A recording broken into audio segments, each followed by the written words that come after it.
great job of pulling the zone read right there. The guy's been on fire this entire season. It's been really fun to see this guy from year one to year two. His command of the offense has just been excellent. Fun to see him in person tonight as well, and not just on film, which we certainly saw a lot of that this week. 19 of 22, 291 yards. Now, ECU is going to get the football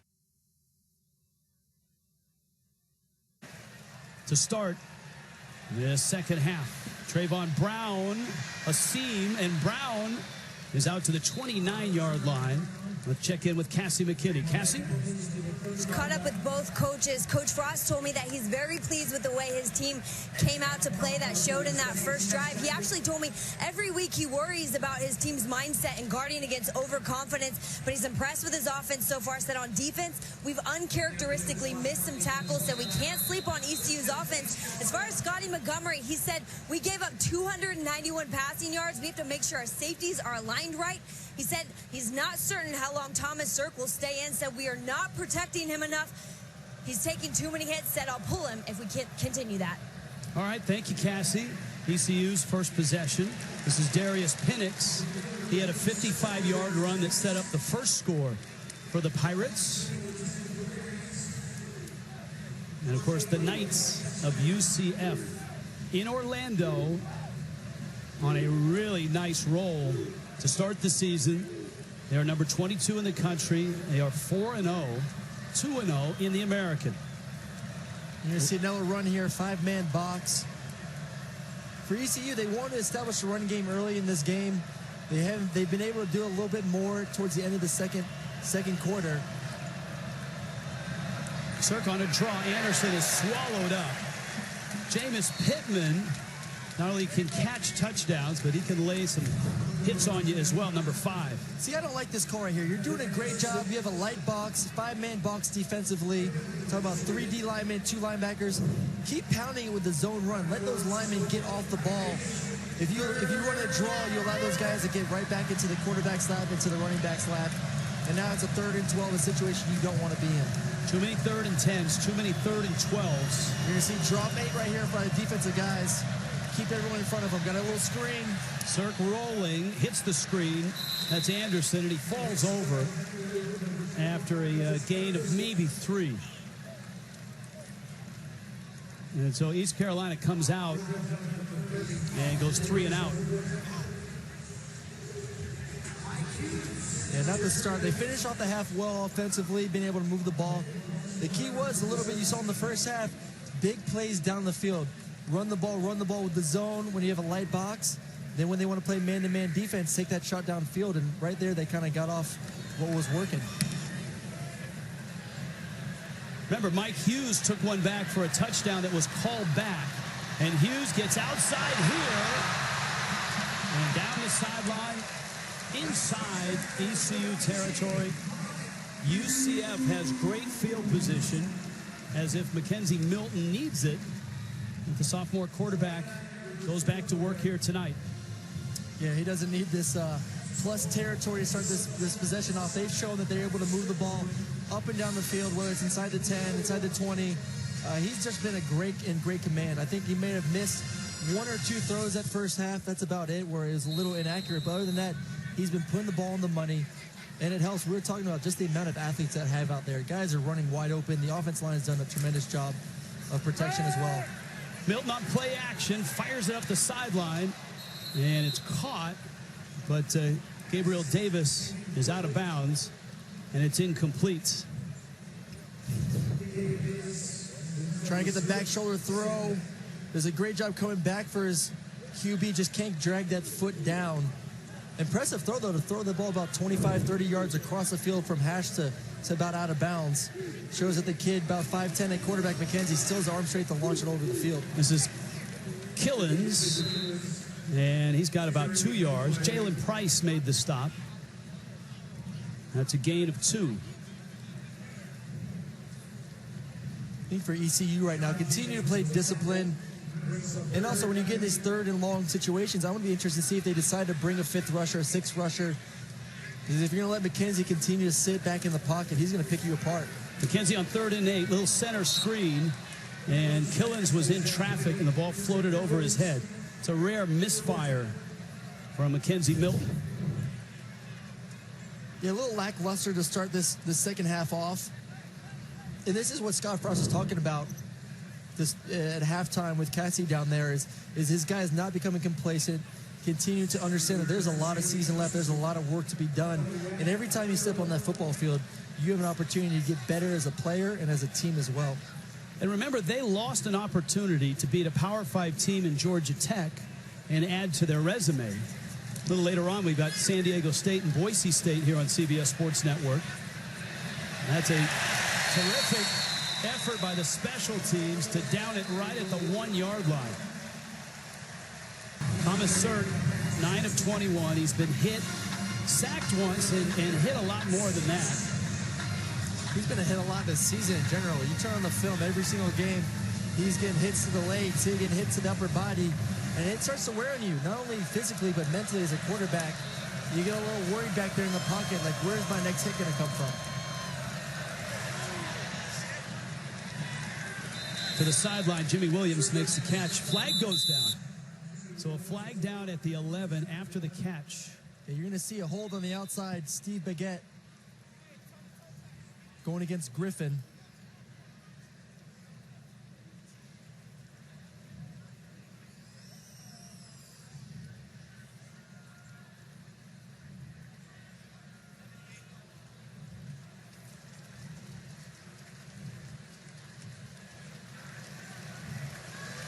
So you had an illegal man downfield, and you had an offensive hold, and that wipes out the completion.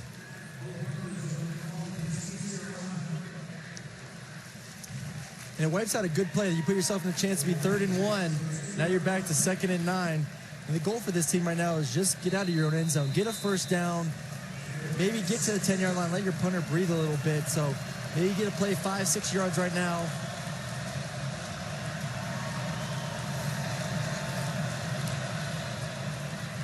This is Penix, and he has stood up.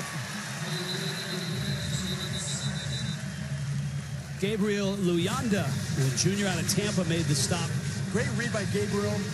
Coming downhill, running situation. He has a good anticipation for it. Coming meets the running back, only a 1-yard gain, and now you're right back into UCF's wheelhouse, 3rd and long. Something ECU does not need to be in.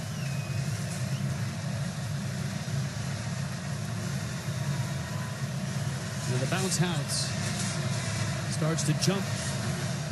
Yeah, they're just going to play man across the board, little 2-man. They'll keep it with Penix. Penix has the first down. Flies out of bounds just past the stick. At the 11-yard line, there's a flag down back at the 1. Yeah, you're going to see the right tackle, 74, Justin Sandifer.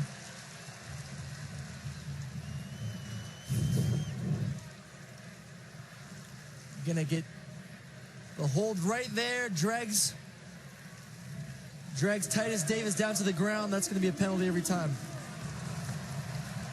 Once again, miscues.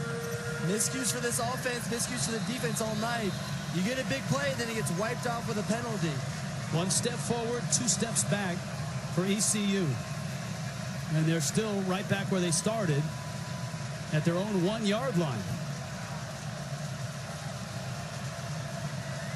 Once again, man-to-man coverage on the outside. You got to be accurate as a QB. Penix again. And the Pirates just trying to get some breathing room for their punter, Austin Barnes. That's 3 yards on the carry. Once again, you're going to punt the ball. You're going to give UCF great field position. And the way Mike Hughes has been returning punts today, if he gets any opportunity, because they're going to be in protection right now, ECU's punt team, not a lot of guys are going to be down the field to cover this punt up, so look for a pretty big return from Mike.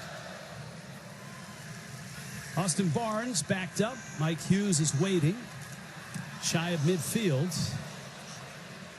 Fair catch, and he makes it at the ECU 46-yard line. 42-14, number 22 on top. He's done that all night. Taj McGowan inside the 40. It's a 7-yard carry. McGowan, one of 3 running backs that has been getting the football for Mackenzie Milton tonight. 291 yards for Milton. What is it about Hawaii quarterbacks and Scott Frost when he was the offensive coordinator and quarterback coach at Oregon? Marcus Mariota, Jeremiah Masoli, and they saw Milton at an Oregon camp over in Hawaii.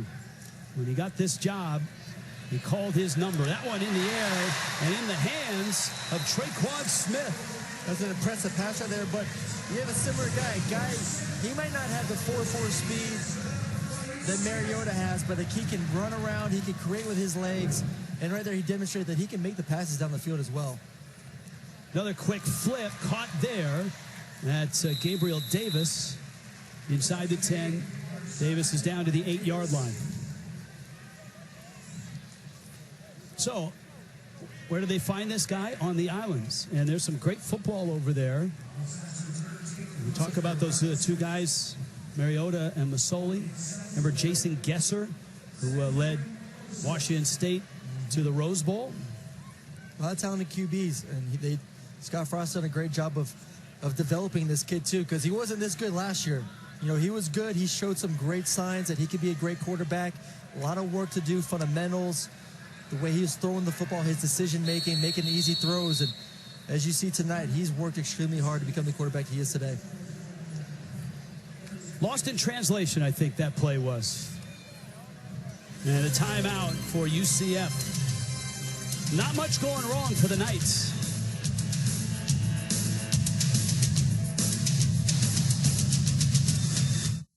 You have a vision. It's behind everything you do.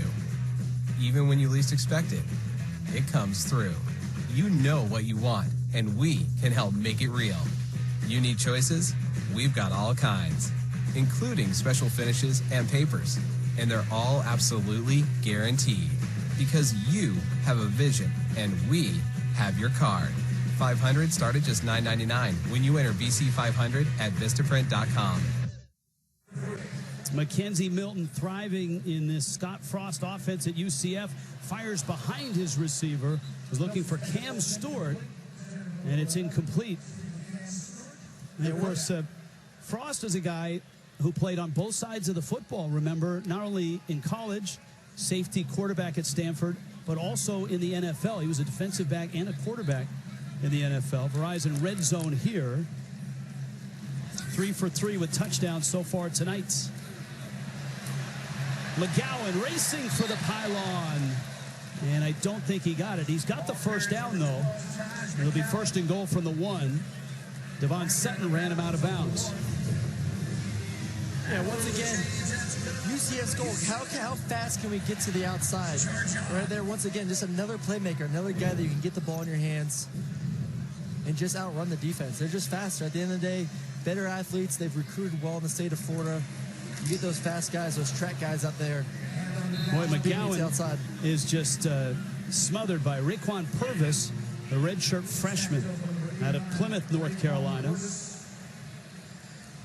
Look, it's a young team, and when you take over, there was probably more in the cupboard, believe it or not, for an 0-12 UCF team than for ECU. And for Scotty Montgomery, year 2 of a rebuild. Again, straight ahead is McGowan. Tyree Owens. Ball's loose, and ECU says they have it.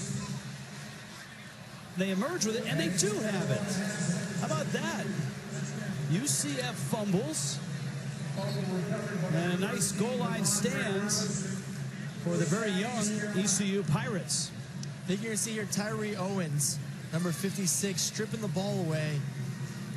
When you kind of get all these big bodies rolling in here, a lot of arms, a lot of hands swiping at the ball. Just rips it out. You see big 56 ripping it out. Wow, it was loose for a while. Yeah, that's the last thing you want to do, get underneath there. Owens right there. The rip. Now the ball is just kind of hanging out. And so guess what? Guess who's backed up in their end zone again? It's Thomas Sirk and ECU. Not a fun place to be. They try for some breathing room here. Remember, they had 3 penalties. Every time they had a nice play to get themselves some breathing room and a first down, it was a flag that took them back to the 1-yard line. Listen, for ECU right now, they're going to have to pass the ball. UCF's low in the box. They're going to make you throw the ball. They're going to say, hey, we're going to get back to you. We're going to get to your quarterback, or we're going to stop the run. Let's see if ECU has some magic in the pass game and gets something downfield. Penix fights his way out to the 5, so there's some breathing room, and now they'll try to convert a 3rd down and 6. Tony Garrod made the stop for UCF, the Knights. This is a gorgeous campus, an enormous campus, and a growing campus. And I think the same can be said about the football program right now. Boy, they'll keep it on the ground. It's 2 possessions in a row backed up. 3rd and medium, you're running the ball. You got to give your team a chance at least get the first down. Throw the ball a little bit. You're not running the ball too successfully. You've had opportunities in the pass game all day long, throwing the ball, little miscues with drops and a little inaccurate, but you still have the opportunity to complete some balls, and they're not taking those chances right now. They're playing it safe, and if you want to even sniff coming back in this game, you're going to have to start taking some chances on the offensive side of the football. Austin Barnes again deep in his end zone. Mike Hughes is deep. Now a flag is down. Ball start. Offense, number 40. Half the distance to the goal. Fourth down. And that won't help things. It's going to be tough for these players watching this film come Monday. A lot of miscues, a lot of mistakes. And we were talking back up in the booth, there's a lot of what ifs. What if he caught this pass? What if this pass was a little bit more in front? What if there wasn't a holding penalty? And this team, the coaches were right. There's a lot of plays that they're missing out on, a lot of scores left on the board because of these small miscues. It's just a disciplined football team. Wow, what a great kick. It lands at the 36-yard line. And here comes Hughes again. Hughes to the 20. There are no flags this time, and he takes it all the way back. Mike Hughes for the 2nd time. And this one counts. 66 yards. That's what happens. You want to boom a punt. You outkick your coverage pretty much. You give Mike Hughes about 10, 15 yards of running room. Great blocking. And he's a great athlete, one heck of an athlete. Had one call back earlier today. That time, no blocks in the backs, no holding. So a defensive touchdown, a special teams touchdown. This is how you score 47.5 points a game right here. You score in all phases of the game. They're doing it right now. 49 on the board, still in the 3rd. Number 22, UCF. Impressive tonight for ECU. 4 catches, 70 yards, including a touchdown. And you flip it on over to UCF. Yeah, he's been a highlight reel all night, just getting the ball to his playmakers. Started the game off strong, been throwing the ball, throwing the needle, really showing his arm strength. For a guy that's only 5'11", 185 pounds, you wouldn't be able to think he'd be able to make these kind of throws, but he's throwing it in the seam, throwing it down the middle, throwing it to his big guys in the end zone, and just having a ball out there. He is a little playmaker, a little baller, as we've been referring to him all night, and he's been balling up and down the field so far.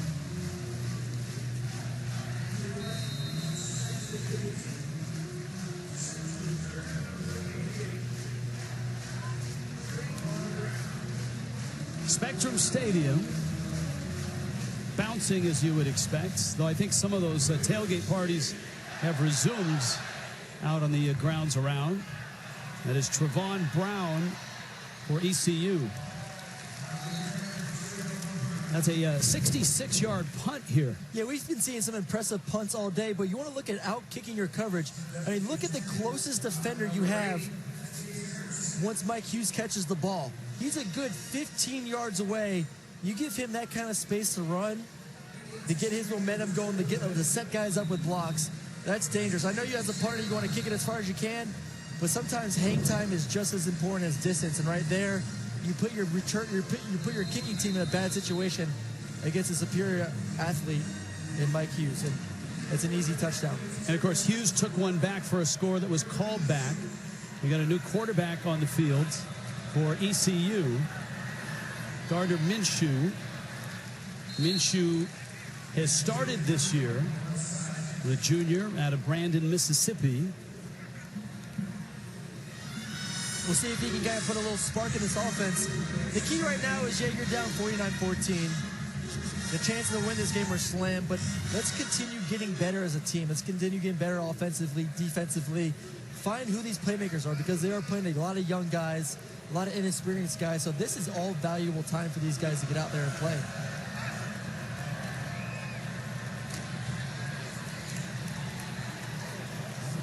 On the carry there, Devin Anderson, and he's out to the 26-yard line. Well, let's face it, ECU is not going to any postseason games this year. Right now they sit at 1-5. They're staring at 1-6. But when you're trying to turn a program, and you're Scotty Montgomery, if things can take hold, say, in the last 3 weeks of the season, and you get some wins late, and you see progress, that can start the turn. Yeah, you want to see any kind of progress. And for these young guys, it's about just getting film. That's the hardest thing sometimes, is to get film, to get live action. And right now in these games, they've been able to get that. And hopefully they'll take advantage of it, learn from it. Minshew finds Grayson, and Grayson's across the 40 to the 41-yard line. That's a guy, Grayson, that every time he seems to touch the ball tonight, he's been doing great. Down the field, big plays. He has speed. He has the size. Find ways to get them the ball more. Find ways to get all these receivers the ball more. They got some talented receivers now. And if you go back and watch UCF's games last week, they did not do a great job against the pass. So I thought we'd see a little bit more pass in this game. They've been relying on the run a little bit more than I was anticipating. Their own 41, Minshew fires it, back shoulder throw, but on a line. Trevon Brown, the junior, was the intended target. I like the decision right here. DB's on top. I'm going to throw a back shoulder. Just give me a little bit more air. Allow your receiver to change his momentum, change his speed up, allow him to adjust to the ball a little easier. When you throw it on a line like that, your receiver has to make a split-second decision. That's a tough catch to make. Second down, 10. That's Brown in motion. And Anderson gets the carry. He's out close to midfield. A gain of 8. And it's third down and 2 for ECU. One of the few times tonight we're going to see, actually, this past play, offensive line creating a big enough hole for these running backs to kind of get to that second level. Now on a third and short, can they convert? Earlier in the game, they weren't able to convert third down. They had a couple in a row. Can they get back to being able to move the chains? And these third and shorts, this is where you want to be as an offense. You got to be able to convert these. Just shy of midfield. UCF shows blitz. Here they come. Minshew's throw is caught. And Grayson hauls in another one. And this is a play we've seen a lot tonight. Double slants by your two receivers. You read inside out as a quarterback. And earlier, Thomas Sirk was not very accurate with these slants. I think he was 1 for 3 with slants. Right there, Gardner was able to put it on his big receiver, be able to move the chains. They like Minshew, and he has had moments this year. Play action here, and a lot of time, and a big arm, double coverage, and it's incomplete. That's just a bad decision there. That's trying to force things. They're trying a little stutter and go for cover 4. Receiver was not able to get on top of the DBs, and pretty much looked like he was throwing to those guys out there. Now, Brandon Moore was open. Yeah, Brandon Moore was wide open. Grayson was not open, but that's a quarterback coming in right now, trying to prove to his coaches why he should maybe get a little bit more playing time, showing off their arm. Beautiful ball, looked good, nice spiral, but they had 2 DBs had a better shot at catching that one. Got to be smart. I know you want to prove to the coaches that you can go out there and do things, but the best way to prove it is completions, and that's hitting the open guy. Second down, 10. Anderson cuts up, and inside the 35 down to the 32-yard line. They bring up third down and about 8 yards on the carry.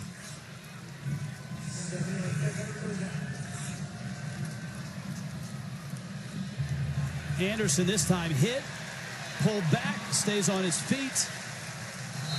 And let's see where they mark him. Still going to go for it on 4th down right now. They're going to be about 4th and 4. It's a loss of 2. They've had some success tonight with quick slants, getting the ball in the QB's hands early.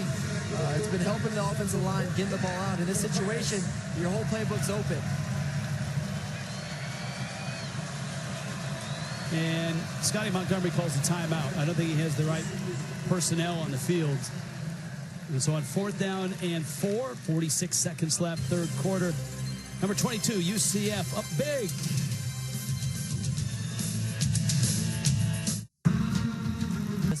They haven't. A lot of drops. The interception for a touchdown. Just big plays. And then offensively on the offensive line, too, you look at them, big holding penalties when you're able to get the ball for 1st down. And then for UCF, we knew they had an explosive offense, 35 points tonight on the offensive side of the football. They've looked special this entire night. Just a lot of playmakers, and it's been fun to watch. Gardner Minshew on 4th down and 4. Empty backfields. Blitz comes. Minshew throws, and it's incomplete. Great coverage on the corner there by Brandon Moore. Great coverage and great push by the defensive front. You had Minshew backing up on his back foot, falling away from his throw. And as a quarterback, if you're scared to get hit like that, you're not going to be very accurate. You can tell right there, falling backwards, not stepping into it. And he's been watching on the sideline. He's been seeing what has been happening in the circuit. He's like, I don't want any of that. I don't want those big guys in my grill. And you can tell right there, not a very confident throw. So, new quarterback for UCF as well. Noah Vedral, the freshman out of Wahoo, Nebraska. And that's a Scott Frost connection. Frost, of course, 2 years and a star at quarterback for the Cornhuskers. And Vedral is a freshman. So you got the sophomore in Milton, the freshman in Vedral. And he's played well when he's had the chance this year. This is great for him, and this is what happens when you're able to get up big early. This kid's going to get a full quarter to play, and that's a lot of valuable reps because you never know what happens. It's a long season. Milton goes down, something crazy. You never want that. You never want an injury. But to get your backup quarterback a full quarter of experience, it's going to pay later on in the season. Vedral's going to keep and take a hit at the 45-yard line. This has been a clinic tonight by the number 22 team in the country, Scott Frost and UCF. On to the 4th after this. I'm an outdoorsman.